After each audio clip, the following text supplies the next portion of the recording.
Hey guys, welcome back. I hope you are having an amazing day. Let's get right into the stories. The first one is an entitled People Story. Man, I never thought working retail could land me in a situation like this. It all started on a normal Saturday morning at the hardware store where I'm the manager. We got slammed with customers as usual on the weekend. That's when she came in. I'll call her Susan, 'cause you know that's the typical difficult customer name. Right off the bat, Susan started complaining about everything. The music was too loud, the aisles were too crowded, we were out of the type of nails she needed. Just constant griping about anything and everything. I tried to be patient and help her find other options, but it was like nothing would satisfy this lady. Finally, she demands to speak to the manager. Of course, that's me.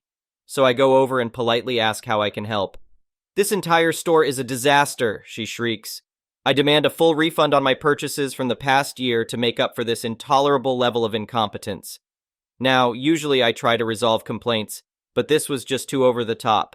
I explain as calmly as I can that we can't issue refunds without receipts or proof of purchase. Well, that sets Susan off like a bomb. She starts yelling at the top of her lungs, calling me every name in the book and threatening to get me fired. By this point, a crowd had gathered to watch the scene. It was humiliating. I told her she needed to calm down or I'd have to call the police to escort her out. That just made her even angrier. As she's screaming in my face, I noticed two kids staring up at us with wide, scared eyes. Turns out, Susan had dragged her young son and daughter along for this whole emotionally scarring ordeal. Those poor kids couldn't have been more than 7 and 5 years old. I felt so bad for them.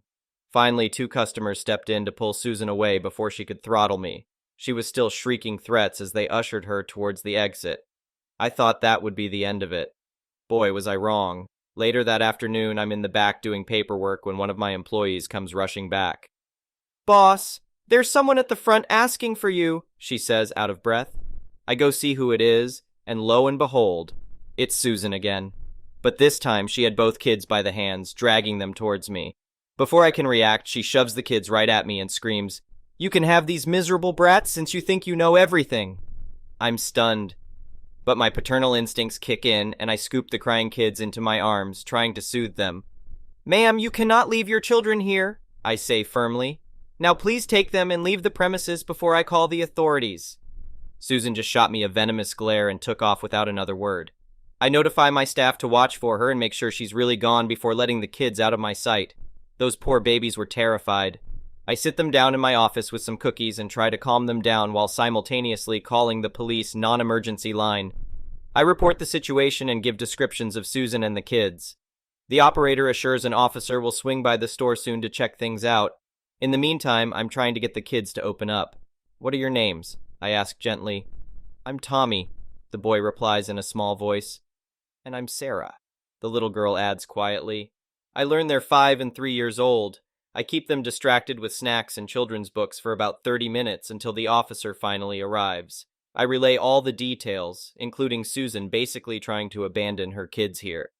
The officer gets on his radio to issue an emergency BOLO alert for Susan.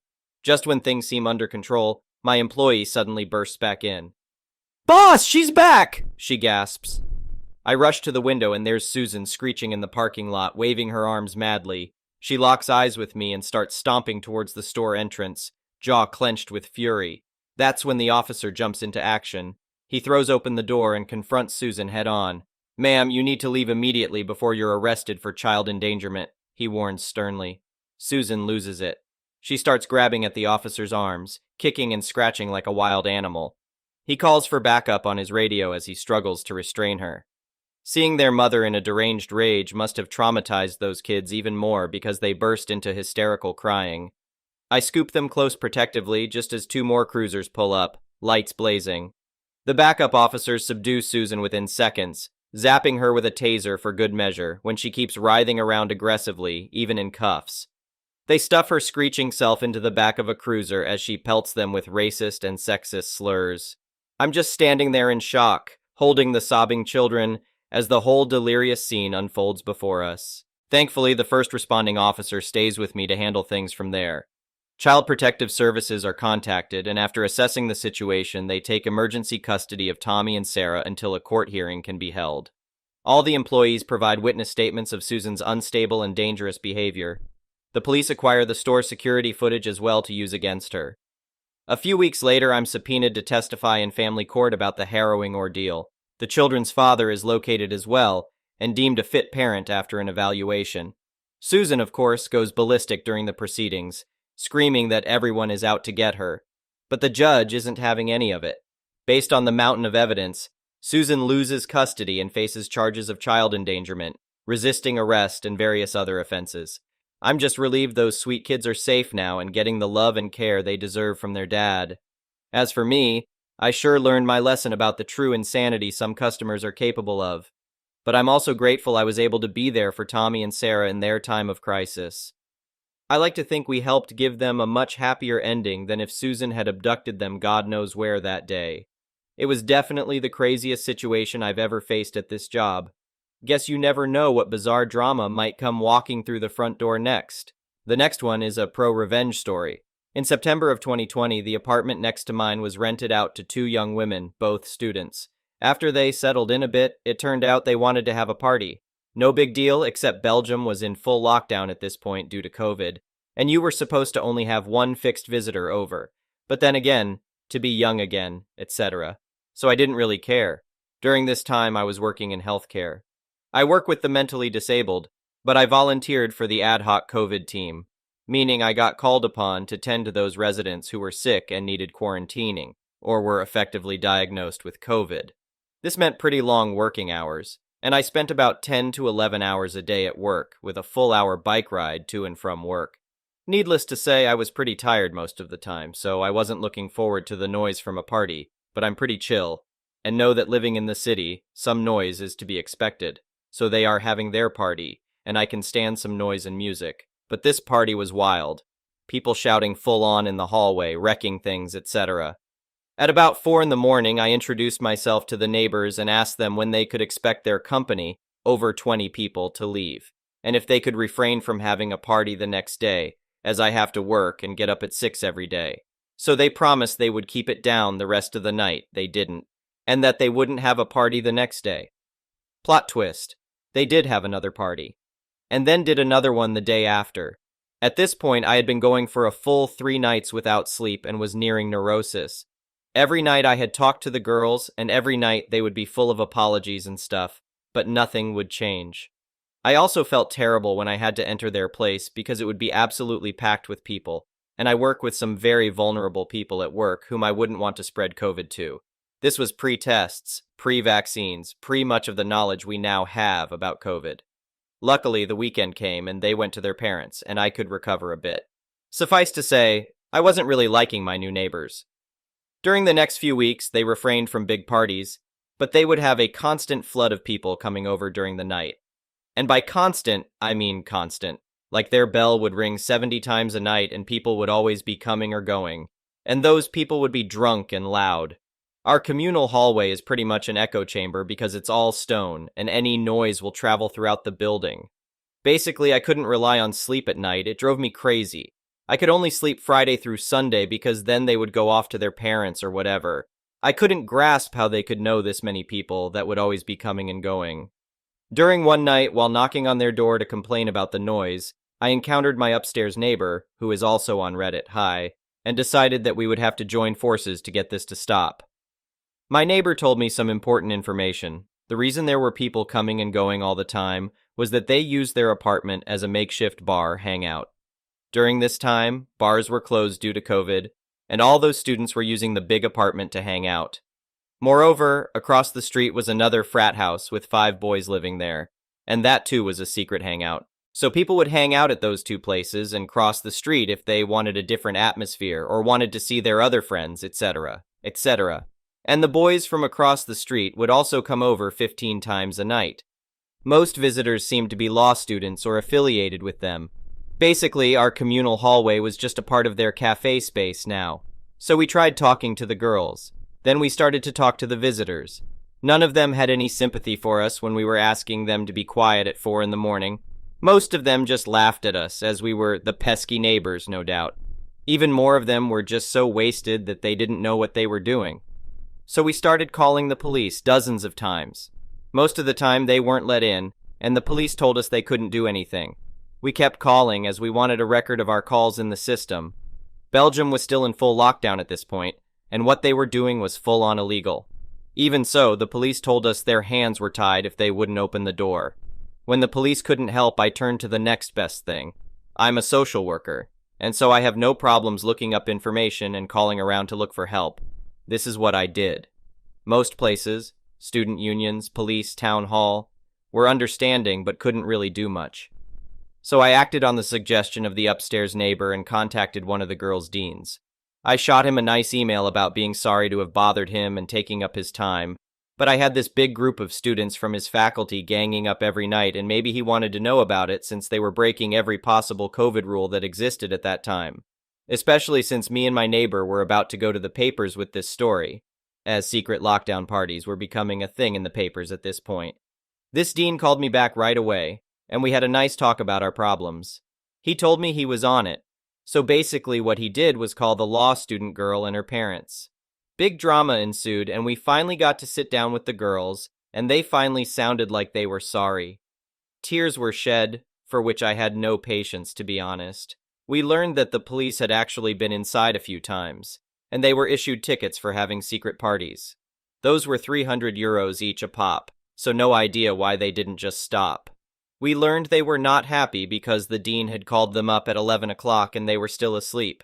To which I said, well, there is your problem. You are still asleep at 11 o'clock. I'm up at 6 every day, and you girls haven't been a bit understanding about that. So we got to feel a bit like we got our revenge and we got to vent, but we kept it kind of nice and parted on good terms, hoping that this would be it, and we could live together as nice neighbors. But if that were the case, I wouldn't be here, right? You'd think they would have gotten the point now and would refrain from making noise and partying. Well, you'd be wrong. Basically what they did was they moved to the frat house across the street and started partying there. There were slightly fewer people running to and fro, but the noise was still a problem, and we were now in the middle of the second COVID wave, and these people were meeting up with big groups like crazy, while I hadn't seen a soul in almost a year. Never mind the people at my work, who were forbidden from even going to their own family. The whole thing was just ridiculous. My upstairs neighbor happened to film such a party across the street and had sent the clip to me. We were thinking about going to the press with our story, but weren't really sure if it would be a good idea. So I posted the clip of the party on the subreddit of our country to test the waters. It got quite some comments and upvotes, and it seemed most people were also sick of people disregarding the rules and having secret parties. After some talks with the upstairs neighbor, we decided to contact the press and simultaneously go up a step in the university hierarchy and contact the vice-rector, who had the power to start up a disciplinary case against the students. This person is one of 12 vice-rectors for a total campus of about 15,000 students, so quite high up. Things moved fast. Local news actually picked up our story from Reddit and contacted me, and we gave some background info. They confirmed with the police that cops had been dozens of times to our address and across the street and weren't let in most of the time. We mentioned that the university was involved and that we hoped they would finally intervene. The next day, the piece was on their website.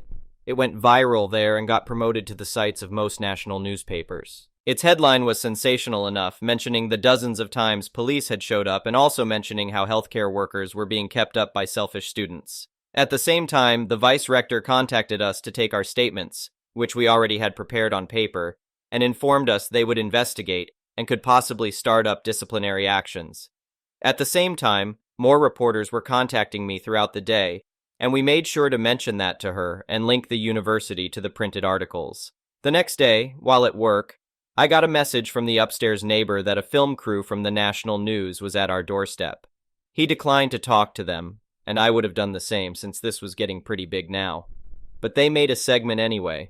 And sure enough, that night at 7, here was my street, and a short section about cops standing in front of a closed door a dozen times, and the local press cop talking about the troubles of closed doors. The best part about it was that a student from the offending frat house across the street had let the film crew in and said on camera exactly what we were accusing them of toward the university, that they had been having parties and didn't let the cops in, and that they had done it multiple times. No idea what made him think that was a good idea. Anyway, trying not to make a huge story even longer, the press died down sometime later, thank God, and the disciplinary action from the uni went through. Before the hearing, we sat down with the girls from our block and cleared some things up. We wanted to live like normal people together, and we tried to make some amends. Because we put in a kinda good word for them, they got the lighter end of the stick. 40 hours of community service and some probation. The guys across the street got 80 hours each, and each had to write us a letter of apology, which I thoroughly enjoyed reading every time I got one. The sad part is, most of them sounded just like dumb young kids, but that was after getting called out on the news and being part of a disciplinary action. But we never wanted to escalate things this far. Some noise is to be expected when living in the same building, and we were never going to go to these extremes for some expected noises. But these people went to the extremes, and so we were forced to do the same. The rest of the year, a simple message on WhatsApp was enough to silence any noises we had coming from their apartment. If anything, I hope they learned that even very polite and chilled people can become very upset when presented with sleep deprivation and excessive noise. The next one is an entitled People Story. As the title states, this is not my story, but my aunt's. I'm only recounting what I was told, so I apologize if things seem a bit fuzzy. So my aunt, who will now be referred to as Aunt M, is the director of an organization for young girls. The organization includes after-school care and a summer camp. I was a part of that summer camp when I was a little girl, but I digress. Frankly to say, my aunt is very passionate about her job. Not only is she interactive with the girls, but she also goes out of her way to plan events and uses them as fundraisers for the organization. There's one fundraiser she holds every year, excluding COVID in 2021, that a lot of girls and women sign up for. I've been a part of it too, and it's really fun. She has also been like a second mother to me since I often stayed at her house a lot while growing up until I graduated high school, and also because I was close to her two daughters who I grew up with. I could go on and on about how much of an amazing woman Aunt M is, but we'll be here for hours if I do. During Christmas 2023, Aunt M decided to hold a Christmas event at her warehouse. It included giving out items to people less fortunate who don't have the money to get stuff. This also included kitchenware and exercise equipment. All these items were free, by the way. It was the first time she held this particular event. Aunt M explained that, for the most part, the event went really well, and a lot of grateful people were happy with what they got. However, there was one woman not so much. We will call this woman Sharon. According to Aunt M, Sharon was hostile from the beginning. She was getting her items for free, mind you, and she was complaining about not getting more. At one point, Sharon said to Aunt M that she recognized her and got on her case. She also then called Aunt M a idiot. Aunt M then went on to tell Sharon how she had been aggressive since she showed up at the warehouse and that she was getting these items for free. She also told Sharon how she was doing this on her free time, and this isn't something that she has to do but chooses to. Despite all this, when I asked Aunt M if Sharon still got all of her items, she said she did, which surprised me. I would think if someone talked to me like that and called me an idiot, she could just leave her things and leave.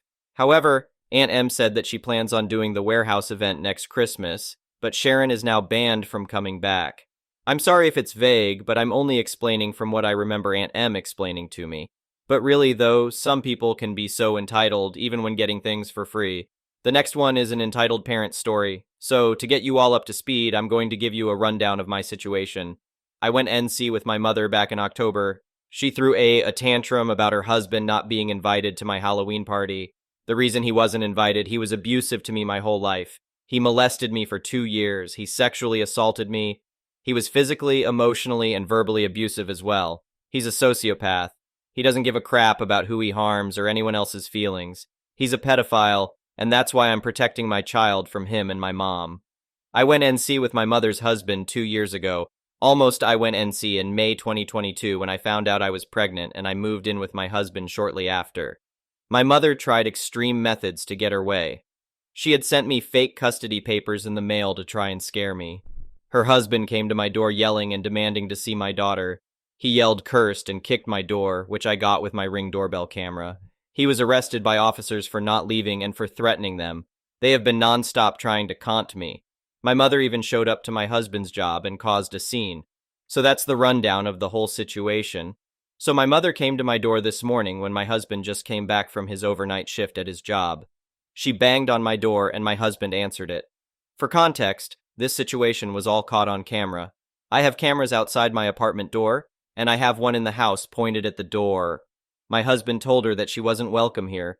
She yelled at him and said, I want to see my daughter. She's been ignoring me. I am her mother. She has no right to treat me this way. I was instantly irritated.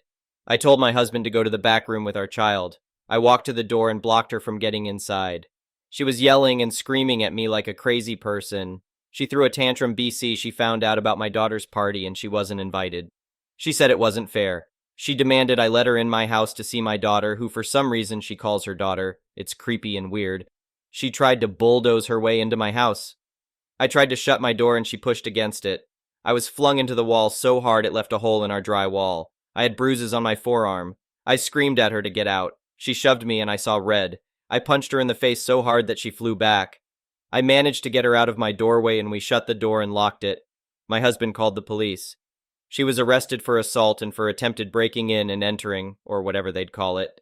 Now she's telling every one of my Facebook friends a fake sob story and claimed that I assaulted her. Even with the camera footage of her assaulting me, she is still lying. I pressed charges. We are moving when our lease is up in April. We will be moving into a house with my husband's dad for safety reasons. Am I wrong for punching her? I really didn't want to punch her and I feel awful that I did. I was defending myself, but I still feel like it could have been handled differently. I need advice on moving forward and what other precautions I can take. Thank you for watching. I would really appreciate it if you could like the video and subscribe to our channel if you haven't already. We'll see you again tomorrow.